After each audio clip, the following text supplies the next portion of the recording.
Bouteille à la mer du lundi 25 mai. Voici ma bouteille à la mer. Durant cette période inédite, j'ai aimé me mettre au puzzle ou m'évader sur ma nouvelle Nintendo Switch en jouant à Mario Kart, comme lors de mon adolescence.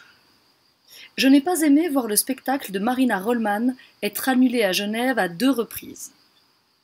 J'ai aimé lire les livres du Parisien Oscar Kupfén ou de la Genevoise Laure Milloun-Crozet. Je n'ai pas aimé voir différents concerts et festivals pour lesquels j'avais des billets être annulés. J'ai aimé cuisiner des aubergines et des courgettes. Je n'ai pas aimé arrêter d'aller dans mes restaurants préférés avec mes amis.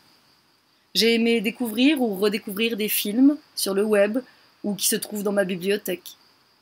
Je n'ai pas aimé ne plus avoir de projet photographique et ne plus pouvoir me projeter. J'ai aimé passer du temps tranquillement dans mon appartement à le réarranger. Je n'ai pas aimé les moments d'ennui.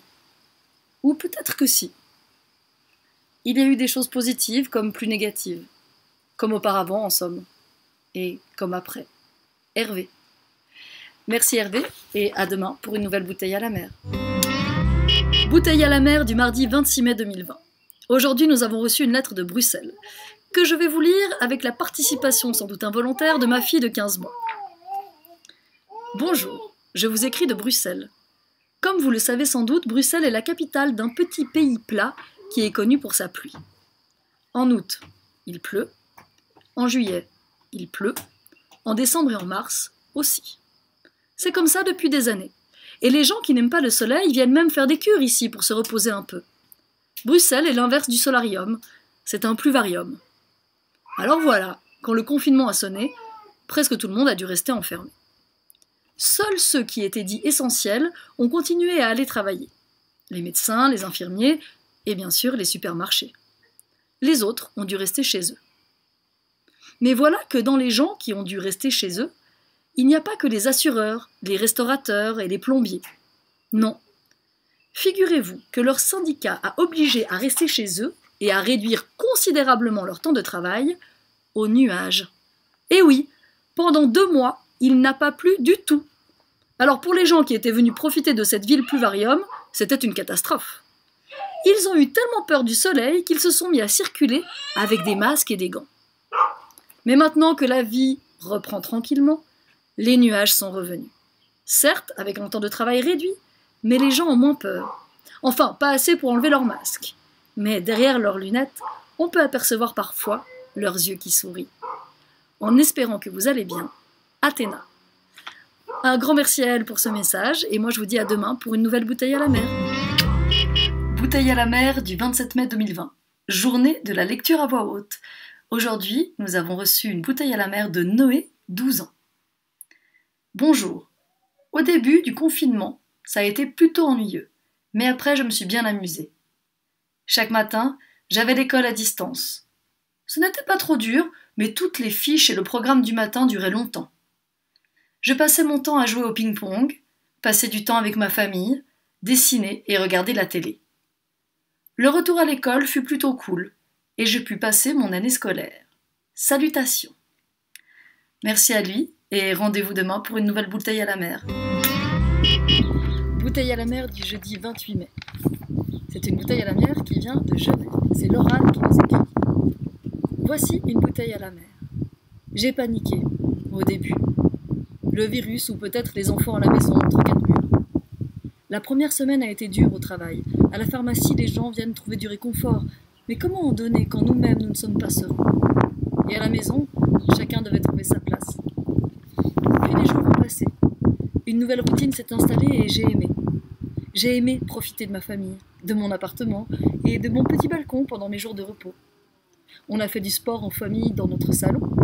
On a dessiné, fait des expériences, des jeux de loi sur le carrelage, du ping-pong sur la table de la salle à manger. On a partagé. J'ai pu recommencer à aider les gens, à les rassurer, leur montrer un peu de ma positive attitude lors de cette période difficile. J'ai beaucoup pensé aux gens, à ma famille, à mes amis, mais pas que, à tous les gens, ceux qui étaient seuls, ceux qui perdaient quelqu'un, ceux pour qui leur chez eux n'est pas rassurant. Je veux croire à un après bienveillant. Je vous embrasse, tous. Laurane. Merci à elle et à demain pour une nouvelle bouteille à la mer. Bouteille à la mer du vendredi 29 mai. Aujourd'hui, nous avons une longue lettre de Claude. Sorti de nulle part, mon beau-père nous appelle la semaine passée. Dites voir, ça doit pas aller fort le boulot dans les théâtres en ce moment. Claude, tu as bien le permis remorque?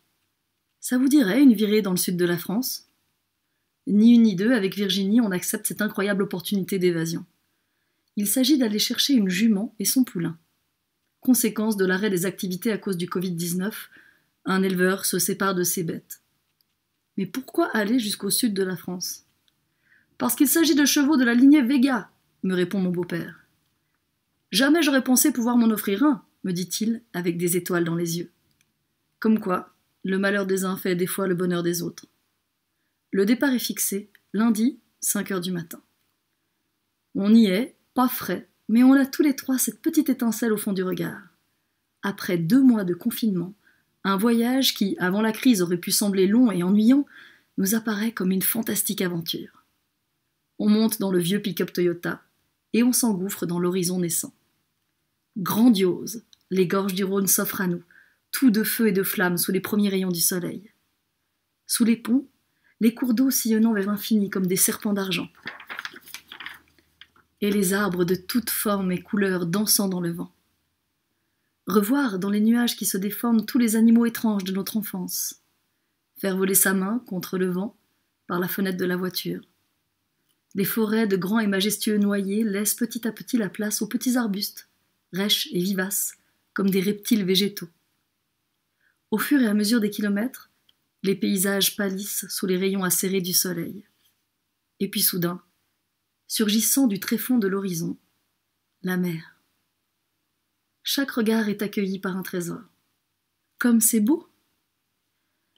60 jours de murs blancs et d'écran auraient-ils suffi à nous le faire oublier? Heureusement, non. Merci beaucoup à lui, je vous souhaite un excellent week-end et vous retrouve lundi pour une nouvelle semaine de Bouteille à la mer. À bientôt et bon week-end!